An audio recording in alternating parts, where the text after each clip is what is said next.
Hello, it is Saturday, December 4th, 2021. I'm Chris Remo, and welcome back to my New York Times Crossword Daily Solve. It's a Saturday puzzle today, so quite possibly the most difficult puzzle of the week. We'll just have to see. I've already solved what I think is probably my most difficult puzzle of the week, and that was the latest Boss Words Fall Themeless League competition puzzle for Patreon subscribers. So that was put up on the channel yesterday. I solved it yesterday. I actually did a little better than I had done in the last couple of weeks, but still wasn't my best time on those, unfortunately.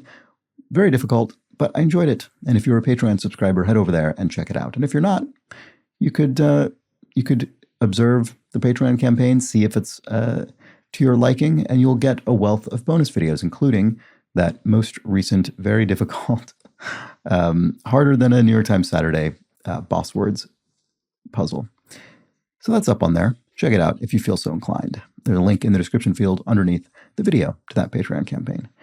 Anyway, today will be probably a fairly difficult puzzle. It is a Saturday after all. I can see that looking through the privacy veil, it seems that the grid is not rotationally symmetrical. Rather, it appears to be symmetrical about one of the diagonal axes. We can see here. That is interesting. It's neither here nor there, but perhaps, well, no, I was going to say it'll tie into the theme, but it absolutely won't because it's a Saturday puzzle. It is a themeless puzzle. So that's interesting. That is interesting. Anyway, we'll get on to that momentarily. First, I'm going to read a few comments left on yesterday's puzzle. Ryan Wendell leaves a comment about the old joke, what's round on the ends and high in the middle, and that referred to Ohio because the word Ohio has two round letters, O's, on the ends and then a homophone of high in the middle. And Ryan explains that round on the end and high in the middle is also a song from the 1920s Broadway show, The Hotel Mouse. The song is basically a musical setting of the riddle. The song was performed a number of times by the Ohio State Marching Band, but I haven't heard it recently. I presume the band has retired it from rotation. So thanks, Ryan. Some more context around that and how someone else might be familiar with that riddle. George Adams explained, and a number of people explained the thing that I, for some reason, could not figure out. A challenge while sitting was a brat, and I just wasn't sure. I was thinking, is this bratwurst? What on earth is this? And he explains, again, as did many of you, having to babysit an unruly child, or a brat. I was able to solve almost all the top half of the puzzle with little difficulty, but the bottom half gave me fits. I'd never heard of a tuxedo cat or acai oil. Yeah, it was a tough puzzle, I will say, and I think a number of people found that to be true based on the comments. And then quickly following up on that brat, Kathleen Quinn says, it's clear that the feline for which Chris sat recently was not a total jerk, or he would have gotten one down much more quickly. And that is true, actually. If some of you may remember, there was about a month or so when I was in a different environment. Well, this is also a different environment, even to the one prior, but we were house sitting for somebody and they had a cat there, and the cat was named Fluffy, her full name Princess Fluffy. And honestly, she was the most sociable, friendly cat I've ever encountered in my life. It was quite shocking. So indeed, not a total jerk, not a brat. Okay, and what else do we have here? Bradley points out that MTA stands for Metropolitan Transit Authority, not agency or administration like you guessed. And of course that's true. MTA, the Metropolitan Transit Authority. I feel quite abashed for not knowing that because I did know it and I really should have remembered. All right, D. Gettler explains that the bagel in a 6-0 tennis match set, which is it, refers to the loser's score of 0, whose shape resembles a bagel. It is theoretically applicable to any shutout in a sport, but I've predominantly heard it used in racket sports such as tennis and squash. And I think that's it. So thank you, everyone who wrote in to correct me and inform me after yesterday's puzzle. All right, shall we move on to today's? I think we should. This is a Saturday crossword, of course, constructed by Nam Jin Yoon and edited, as always, by Will Shorts. And I don't have anything else to say about it. I've already observed the unusual symmetry of the grid, so let's just get going. Okay. Perfection.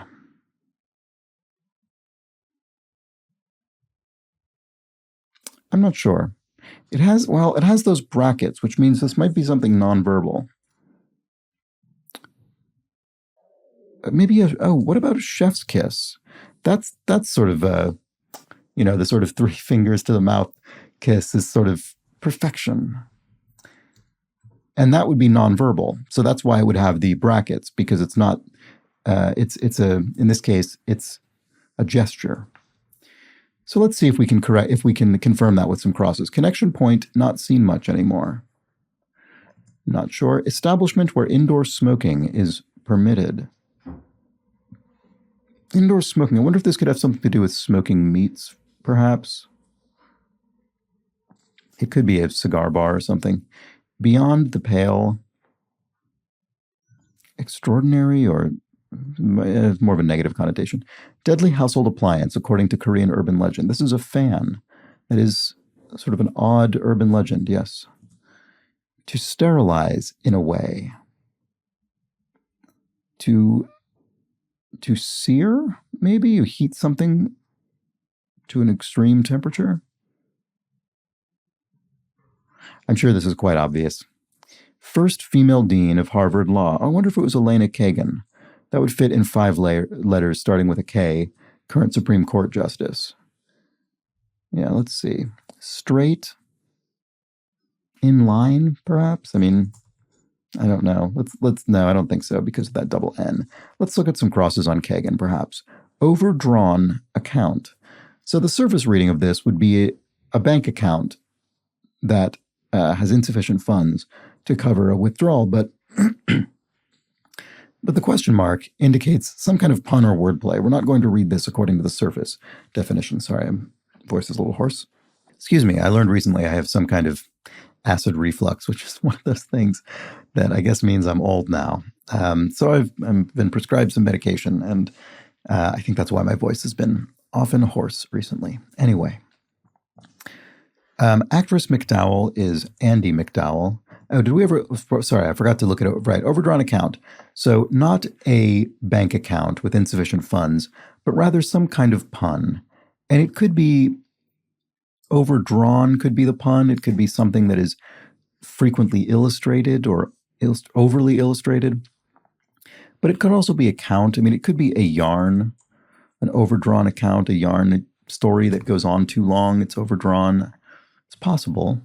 Does that help with sterilize in a way? Or straight? In a row. Yeah, that could work. And then wasn't generous. Stinted? Is that? You use that in that way? Dear future me, note to self. There we go. And he's been called the father of science fiction. This must be H.G. Wells. And a bit of mayo. Bit of mayo. A dab? Why would there be a question mark if that were the case? Let's look at these crosses here. C25. Oh, no, sorry. Blank Sports Bureau, official 32 downkeepers. I'm not sure. Book with scales could be an atlas. There could be scales indicating distances. And then bit of mayo. Is it DNA somehow?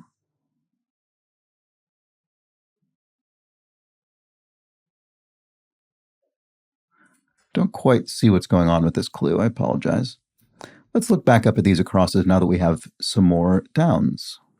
Some exercise wear. Probably ends with pants, right? Yoga pants, perhaps. There we go. And then what the name Renee means. That must be born again, right? Look at that. Renee.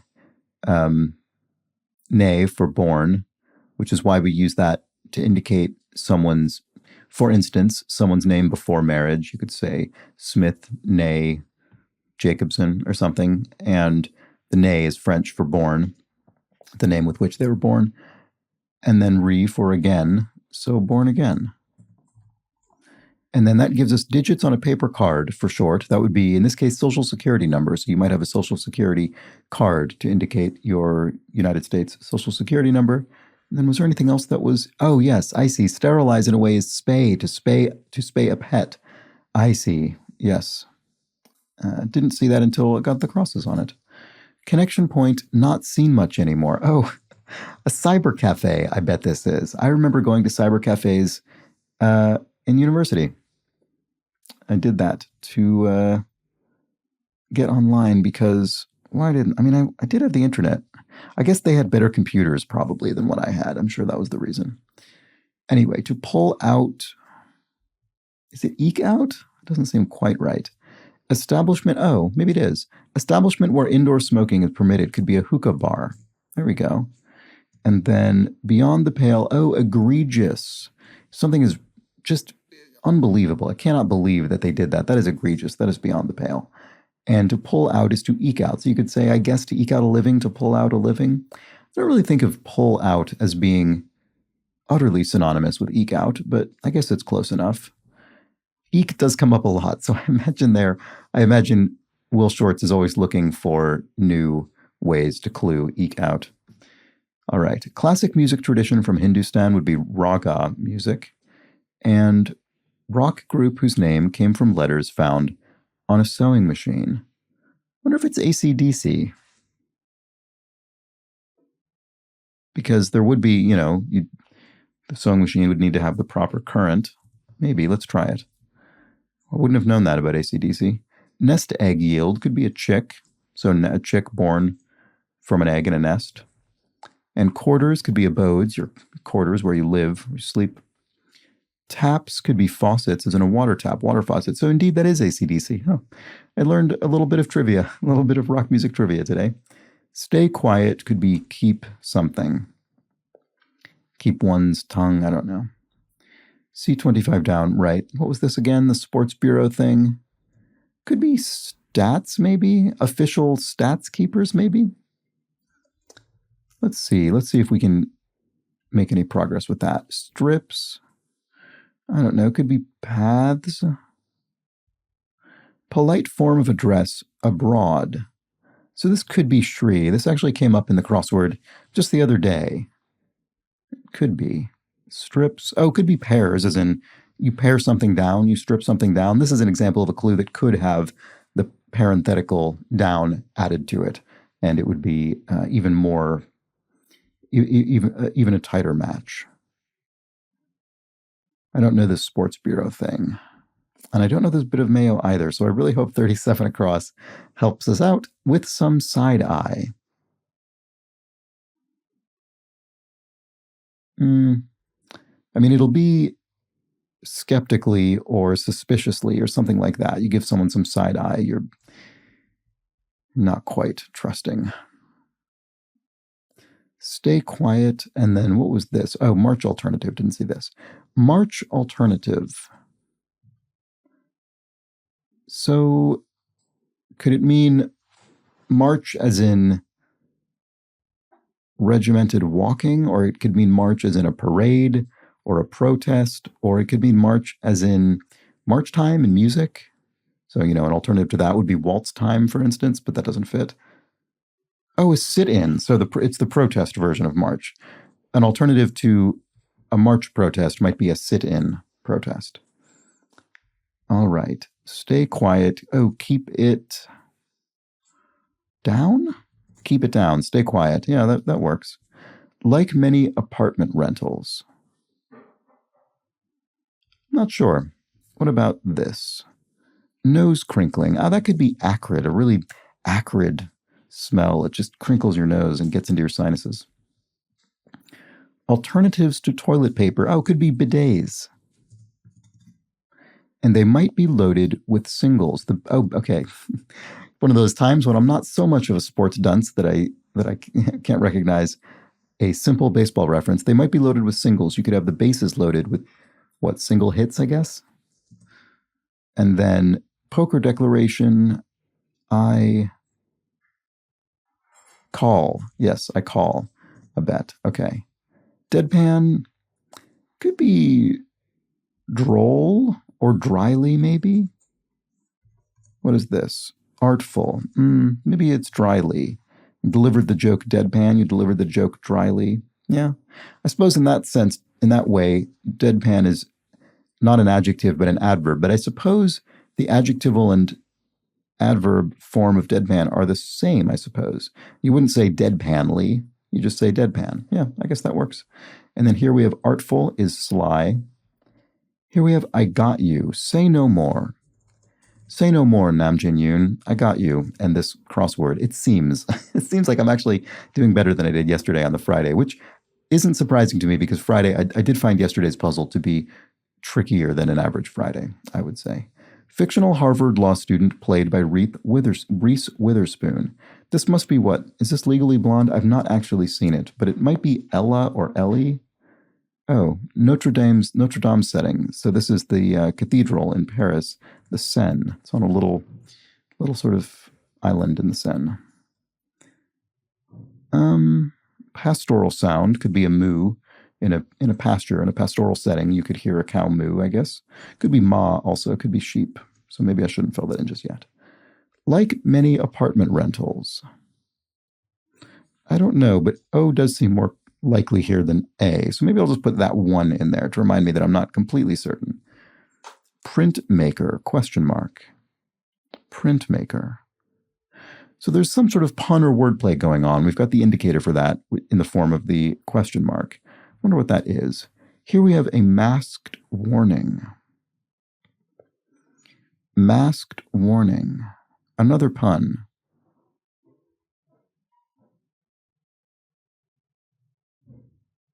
I don't know. Enter or something? I'm not sure. All right. What else do we have? Here we have blades used in Kill Bill. Those are katanas, I would think. Japanese sword type. And, oh, I see. With some side eye, askance. You could look at somebody askance. You could look at them with some side eye. So that leaves this little thing here. That's not very encouraging. Blank Sports Bureau, official stats keepers, and I think stats seems to be correct. And then we have bit of mayo. What is that? Bit of mayo. Is it DNA? Elna's? Could be Ella's. Probably not Ella's. Bit of mayo. What else could this be? Elba's doesn't really sound like anything. Elias or Elias. Bit of mayo. I'm very, very sorry if you're far, far ahead of me on this. Oh. I see. Sorry. Wow. Okay. This is mayo, bit of mayo, and it's the month of May in Spanish. So a bit of it would be a dia, a day. Wow. Okay. That was pretty clever. That was pretty clever, but I found it quite tricky. Let me know how you fared with that one. I think that must be the answer. And then this must be Elias Sports Bureau or Elias Sports Bureau. I have no idea which. So that was a tough cross for me. All right. But I'm pretty confident about bit of mayo being dia. That seems likely. All right. So let's keep going. Mountebanks. A mountebank is sort of a rascal, right? Anyway, it probably ends with an S. Home to the 3 highest capital cities in the world. Oh, maybe the Andes Mountains? That seems pretty plausible. Minimalist style. Here we have they don't have a major label contract. Indie band. It's an interesting choice to make that they rather than it. Because usually, so it's quite common here in the UK to use this kind of formulation to say they don't for a single collective. So you would say the company.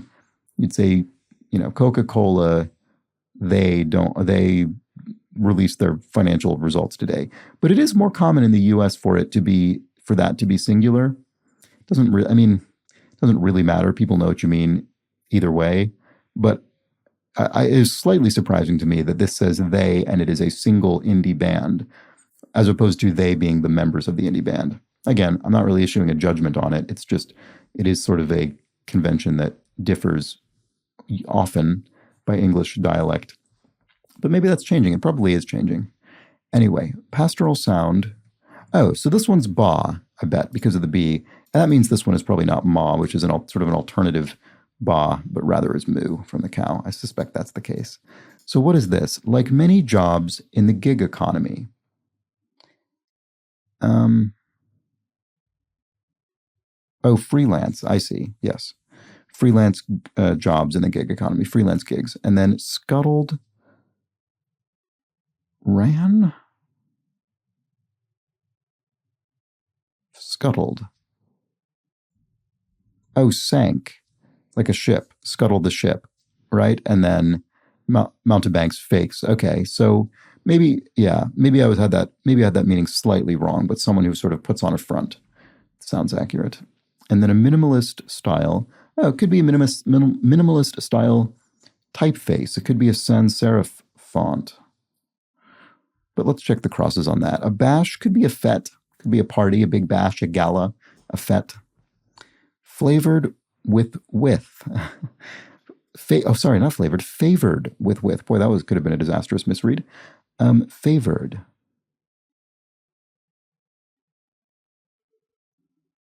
I don't know. I mean, with, taken with, for instance, but that obviously doesn't fit. Let's look around. Food truck output. Aroma, perhaps? A food truck would output an aroma. No Ordinary Love Singer. I don't know this song, but could it be Sade just because it would fit in the crosses? One Might Fly Close to the Sun. A comet, I suppose. And, favored with could be sided with. I see. I favor this team. I sided with this team. Take the edge off. Could be, and then there's a little question mark, the pun indicator. Could be erode. Water could erode a cliff or a rock. Take the edge off of it. Can we chat real quick? Question, and this is in quotation marks. We're similarly going to match that. And the answer will also be a spoken phrase. So you could say, got a sec? And the real quick is slightly ungrammatical, right? It would be really quickly or something like that if you were saying it in a strictly grammatical fashion. And so we're matching that with got a sec. This is just a little bit slangy. And so that they match one another. It's always nice when the clues are written that way, and they generally are. Masked warning. Oh, I see. On guard. Yes, there we go. So, what one says at the beginning of a fencing match, or at least that's what they do in films portraying fencing matches. I don't think I've ever actually seen a fencing match, so I don't know if that is real, but I assume it is. Like Falstaff, and here we have, they rate very, very high on the Scoville scale. So the Scoville scale is I think essentially subjective determination, or when it was formulated from somebody's subjective experience, a relative scale of heat produced by peppers, by the capsaicin compound in peppers. And so habanero peppers would have a very high Scoville rating because they were very hot peppers. And then here we have follower of an I'm late text in brief. It could be an ETA. You could say I'm late and then give an ETA, an estimated time of arrival. And then I don't think we saw this clue yet, actually. Big initials in admissions, ETS. I think ETS is one of the companies that administers one of the major standardized tests. I don't know if it's the SAT or something else, but I think it's maybe something like that. Someone will tell me probably. Have we seen this yet? Oh, we have. Printmaker. And then here we have it could be Woods? Ellie Woods? Like many apartment rentals. No pet or no fee. Printmaker. Oh, yeah, it could be no fee because this could be a hoof. An animal's hoof could make a hoof print in the ground. And that could be no fee. Oh, like Falstaff, obese, I see. And then Ellie Woods or L Woods. Okay. Trousers named for an Asian country. I suppose chinos. And I don't really know what the derivation of that, what the etymology of chinos is. Face to scale. Ah, a cliff. You could scale a cliff face. It is a face for you to scale. Oh, right. Did I see? I can't remember if I saw this or not. Artist Henri de Toulouse-Lautrec, a French artist. And list of pointers could be an index. And then what is this? Gives his credence? Yes. you could lend something could lend credence to an argument or something. And to make whole would be to fix something, to repair it. There we go. That is the Saturday puzzle. So I found this to be quite a smooth solving Saturday puzzle. Again, certainly compared to yesterday's Friday, I found this a bit breezier. It was actually sort of a nice contrast. And you know what's funny is I kind of wonder if we have the subtlest little hint of a theme in here. I'm wondering, the thing that struck me when I first saw the grid was that this pattern here sort of looks like a sword with a hilt here, and then I don't remember what the thing that comes, the sort of guard bit that comes out from the sides. It sort of looks like a bit like a sword, and we had on guard, and we had katanas right here. Was there anything else? I could be absolutely grasping at straws. But I wonder if that was a tiny, tiny little subtly embedded sub-theme. Maybe that was all there is. Maybe that's nothing. It's just unusual. You don't very often see grids that are not rotationally symmetrical. It's not unheard of. It happens plenty of times, but it's just less common to see this particular sort of symmetry about a diagonal axis. So I was just wondering if it could mean something. I don't know. I don't really see any other clues that would fit into that. So maybe not, but let me know what you think. And let me know how you found this puzzle in general in terms of difficulty. There were a few, this Dia Elias cross was quite tricky, and I'm pretty pleased with myself for eventually getting it, although maybe I shouldn't be because it took me so long. But I don't know what this sports bureau is, so someone will certainly tell me that. I'm trying to see remember if there was anything else that I found that really tripped me up for a while. I don't think there was anything that really threw up a wall in this puzzle. Certainly not like the level of challenge I found in yesterday. So again, they often do balance each other out like that. I mean, that's certainly something that I think Will Shortz must control for a bit. But I really like this puzzle. I really enjoyed this crossword by Nam Jin Yoon. I thought it was a nice, smooth solving, themeless or possibly themeless puzzle. And I hope you enjoyed it as well. And I hope you enjoyed the video. And if you did, please do subscribe to the channel. It just occurred to me, I should check and see if we've hit that arbitrary miniature subscriber goal. No, not yet. In fact, I think it's barely moved since yesterday. So we're at 3,993. So we're 7 away from my goal of 4,000 subscribers. I shouldn't make too big of a deal about that being a goal then, because I do want it to keep going up after that. I don't want to stop at 4,000, but it's just a nice round number and it'll be fun to see it tick over. Not there yet. So give it a click, subscription button a click if you enjoy this series, and you will more easily see these videos as they go up each morning. And tell a friend. Why not do that? If you think you know someone who might enjoy learning to improve at crosswords, or simply watching someone talk about crosswords, or if they already solve crosswords and they would like to sort of engage with, I don't know, other people on the internet doing that, because you can also do that through the Daily Solve Discord chat server, to which there is a link in the description field underneath each video. And there you can chat about the New York Times crossword, this series, other crosswords, and other puzzles, as well as crossword construction. It's a nice little community. And if you would like even greater access to that server, you can join the Patreon campaign, which will give you access to an extra exclusive channel in that Discord chat server. And as well as that, on the Patreon, as I said at the beginning of the video, you can get a wealth of bonus solve videos, including that most recent Boss Words Fall Themeless League competition puzzle. That was the championship puzzle, so it was pretty tricky.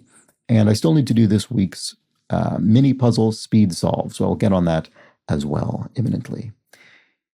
And for some who back the Patreon campaign, you can get an exclusive Let's Check the Crosses mug, which I will be receiving very soon. I'm very excited about that. And recognition at the end of these videos in appreciation for your generous support. And today, I would like to thank Jordan Larson, as well as always, the inestimable Hood Monster. So thank you, Jordan, and thank you, Hood Monster, for your generous support. It helps me keep this whole thing going as a sustainable enterprise. It allows me to, I suppose, justify spending the amount of time that it takes to put this whole thing together every day. And so thank you. Thanks to everybody else who's backed the Patreon campaign, and thanks to you for watching all the way to the end of this video. I appreciate that as well. And I hope you'll join me tomorrow for the Sunday video, a longer solve, possibly an easier puzzle than this one, but a longer puzzle with a bigger grid. So do come back for a nice leisurely Sunday solve. I hope to see you there. But until that point, please do have an excellent remainder of your Saturday. Take care.